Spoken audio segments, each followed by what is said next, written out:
Hello book lovers, welcome to Uncommon Reader. My name is Daniela, and in this video I'm going to respond to a tag. I was not able to publish a video on Tuesday for Tag Tuesday, so I thought it doesn't matter. I really wanted to respond to Reney's of Beyond Books tag, and here it is on a Friday.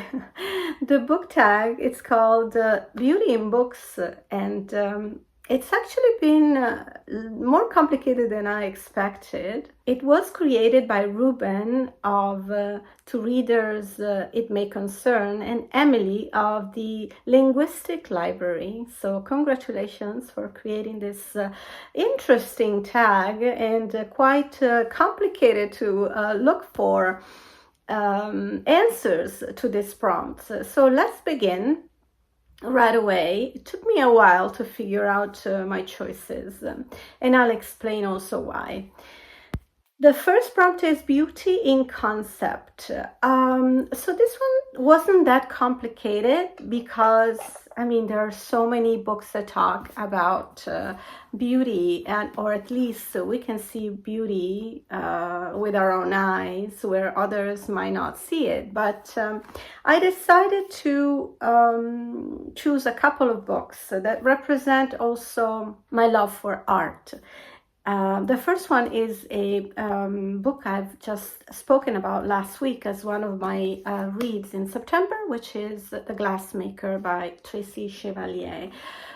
This book is set in Venice, so I mean, talk about beauty in concept, right? It's not only the Venice and the Murano island where the glassmakers work and live in, but this book is also about glassmaking, and so this beautiful art that's, for me, it's such a marvelous thing that happens from a glass, and that you can mold it and make it so sinuously in so many different forms. So it was definitely, for me, the concept of beauty, despite all the scenarios the city will go through, because the beauty of this book is that it captures the life and the works of the glassmakers and the city of Venice and Murano throughout the Renaissance and the modern days. So it was just a great journey through the centuries, and so we can see all the changes in Venice, but also in the glassmaking art. The other book I thought about was Natasha Solomon's I, Mona Lisa, because it's a very unique way of sharing Leonardo da Vinci's story, and especially his attachment to the Mona Lisa painting. So that was actually a job gone wrong, because it is said in this book by Natasha Solomons that the Lisa, the lady who he was painting, was not happy with the painting, with the drawing. So she refused to keep it. And that's how it came that Leonardo was traveling. Wherever he would go, he would bring the Mona Lisa with him. And that's how it ended up to the Louvre, I guess, because we know a little bit of the history. Leonardo was driven away from the city of Florence and other places in Italy. And so he ended up under the kings of France surveillance or protection. And that's where he lived his last few years.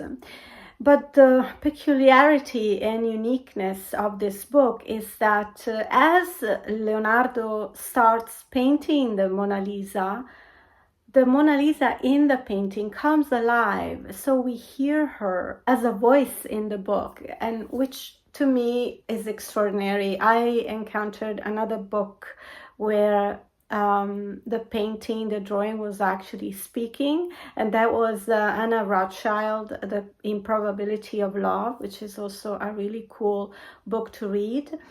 And so Leonardo is reacting to Mona Lisa speaking to him, and so there is this quite unique relationship between the painting and Leonardo. And so we will follow throughout the book the history of the Mona Lisa, but not just when she was with Leonardo, because at one point, of course, he will pass away. So we will see what happens to the painting throughout the centuries until the modern days, where there will be, towards the end of the book, another painter that will hear her speak while visiting the museum. And so if you want to find out who the other painting had such special relationship and chemistry with the Mona Lisa, you'll just have to read the book, which is very, very entertaining, I assure you. The second prompt is beauty in opening, on opening line or lines. So this was particularly tough for me because, well, first of all, I'm most reading Italian, at least the books I have here. I would say there are maybe 85% in Italian and the rest of it is in English. Just because when I moved back to Italy, I sort of donated a lot of my books to the local libraries and just kept a few dear books to me. So I had to pick something that was, per se, something beautiful from the beginning to the end. And I'm referring to Charles Dickens classics, David Copperfield, which I read for the first time last year. And I'm just going to share the first short opening line, which I found online because I don't have the book here. It was a rental from the library. But I think the opening line, it's such a teaser, as usual, with Charles Dickens speaking, of course. Whether I shall turn out to be the hero of my own life or whether that station will be held by anybody else, these pages must show. And oh man, do they. Yes. It was such a pleasant read. And we'll go back a bit later talking about Charles Dickens because I lived again this type of literature from another author that isn't Charles Dickens. So just hold on. I'll let you know soon enough. Oh yeah, right away actually, because we're gonna pick up Dickens again, talking about beauty in character. And here it is. I read it. I finished it this week because I was homesick. And I was mentioning in my last video that I was doing a reading vlog for A Gentleman in Moscow by Amor, Towles. And actually, I ended up finishing the book in 2-3 days, being sick with the flu at home. And I really mentioned in one of the segments I was working for the reading vlog, which you'll probably see next week, how Amor Towles' writing was reminding me of Charles Dickens because of its sophistication, the wit, the humor, but also the profoundness and the detailing, that it's not boring. That's sometimes for me, I have a hard time with certain classics. I'm talking about especially Russian and French classics, which I find tedious sometimes. And I understand and appreciate the beauty of the style, but there is very little space, room for lightness, and I find that Dickens has plenty of that to counterbalance all the gravity of the stories narrated. And in this case, Amor Towles, I think it has grasped a lot of that Dickens narrative where everything flows, and even the episodes that are a bit grave and sad, they are lifted by a little bit of charm, a little bit of wittiness, and exquisite. This book was, I think this is one of the future classics, definitely. And I heard there's TV series starring Ewan McGregor, which I'm dying to see. But again, if you haven't read the book before, I would recommend reading the book and then watching the TV. That's always better, because I think a lot of details are missed. This was such love at first sight with the Count Roscoe. So that's the character I really fell in love with, because he was such a charmer, big culture, so he could stand any type of conversation and exquisite manners. You really can't help but falling in love with Count Roscoe. Beautiful. Are we on the fourth prompt? Yes, we are. So, beauty amidst pain. Well, my thought went immediately to The Diary of a Young Girl. That was actually another recent read, which I did with Reney, that tagged me in this video, because of the writing, because of the tragedy and the beauty itself of Anne Frank's words, as she was describing her days in hiding during the Second World War, and all her hopes for, you know, a fresh new start after the end of the world, and her words about how she viewed the world and what was going on were so fresh and inspiring, coming from a 15-year-old, you know. So I didn't have to think further than being reminded of the fact that we missed such a talented young lady, and not only because of her writing style, but for her vision as well. I think she would have been one of those remarkable women like we see today, you know, like Malala or Greta Thunberg, and these girls that are tiny, but they can move mountains with their drive to make changes for their generation, and for the stubborn adults that you know raise these kids that have way more vision than our own generation, that have not been able to step up and you know work on saving our planet, for example. And I'm not even gonna get into politics, because you know that's it's hopeless, right? Yeah. Let's see. The fifth prompt is, this was quite hard. Beauty in incompleteness. I was struggling and struggling and struggling, and finally thought about a book I read last year from an Italian author that lived in the 19th century. The book is also translated in English, of course, The Art of Joy. They recently did a movie out of this book, at least the first part of the book. It's also a movie right now directed by Valeria Golino. You might know her if you're in US because of her presence in Rain Man with Tom Cruise and Dustin Hoffman. But she's, you know, pretty well known in Italy, and she's in thousands of films, and she's started directing movies lately. So I think this book for me was a hit and miss. I loved the first part, and I really didn't connect with the second part as well. So that's how I interpreted that beauty in incompleteness. So to give you a background of this book, this was a book she wrote in 1976, but it was rejected by publishers because of its length, 700 pages and more.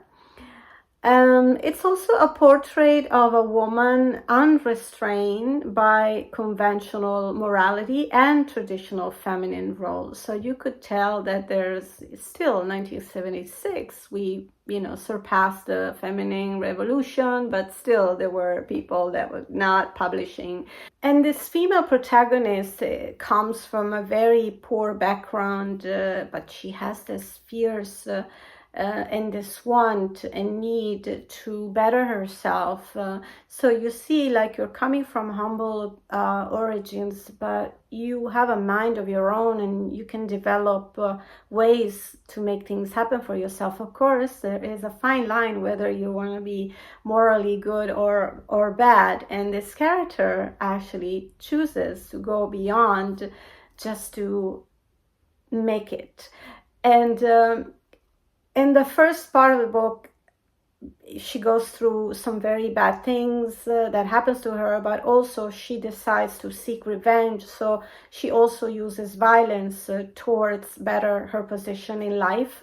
And then when she reaches that position, we see different changes around her. But then I think I got lost because there are so many other characters, and also the writing styles changes, and it's more like a screenplay, so you really don't know who's talking or not. So there are some deviant aspects that I think take you away from the core of this woman's personality. And so it gets a little lost, or maybe she just got lazy, after she's becoming what she wanted to become, and she sort of relaxes and lives of glory. I don't know. So it would be interesting to talk about this book with someone who read it, because I remember I read this book as a part of a book club, and we had very different opinions on this book. I enjoyed the first part, I like many, and then totally got lost in the second part, and many couldn't even read the whole thing because the character in the book was just way too much, too exaggerated. But I don't know, it's literature, right? It's not a real character, so you can maybe have very strong opinions about. Let's move on. Sixth prompt, beauty in place. All right, so I think of a place now that's not Paris, of course. I gotta move beyond Paris. So I chose the mountains, because the last few years I've been drawn by the beauty of the nature, but most especially mountains. And guess what? I live by the sea, of course, right? There's a book that touched my heart 2 or 3 years ago, and is The Eight Mountains of Paolo Cognetti. I have the Italian version here, but I'll leave the American or English copy of the book as well, so if you want to look it up.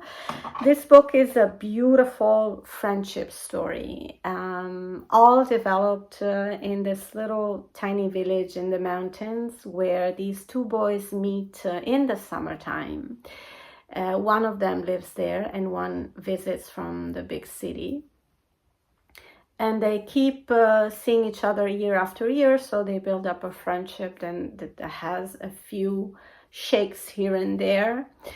And it's such a brilliant story, told with a magical touch by the author, who is a lover of mountains, and so it can definitely make you feel so comfortable, even if you're not a mountain lover. He will really drag you into his world, and the magic of friendships as well, and attachments, and some may be afraid of feelings, and afraid of sharing their feelings, and there are many other ways to communicate, of course, and this was definitely one book that makes you think of different ways people have to communicate, and so there is beauty in place, with and within. So if you have a chance, give this book a try.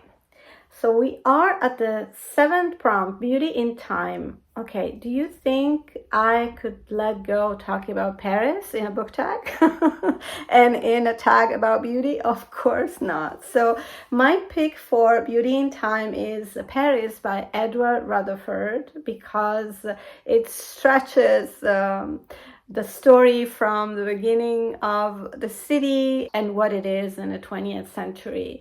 And we follow these steps through 4 families or 5 families generations. So we see what's going on in their lives and also what happens to the city of Paris.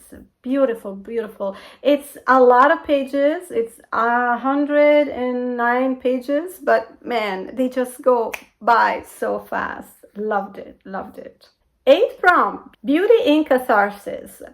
So it took me a while, and then I thought, you know what, I'm going to choose Eat, Pray, Love by Elizabeth Gilbert. Yeah, it might be quite a popular book, but it's a story I really enjoyed. Also, I think because I also enjoyed the movie with Julia Roberts, who is one of my favorite actresses. She just brings me so much joy when she opens that mouth and smiles and laughs.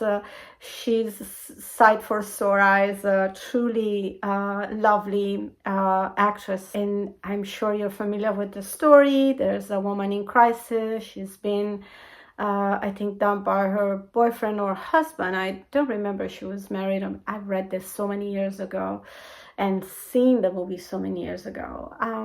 But then she goes through this changes, and travel was one of them that would sort of, and this is a great way actually to get over someone's traveling the world and seeing other realities. I think it's so important. So she goes to Rome, of course, and so she experiments, and then she ends up, I think, in India, where she goes into an ashram and spends some time there. And then I think she ends up to Bali, where she finds love. And okay, yeah, meeting Javier Bardem. I mean, that's a given, but no, in real life, that's what happened to her. So it's a beautiful story about women empowerment, and as simple as it is, anyone can relate. I think simpler stories. So that's my pick.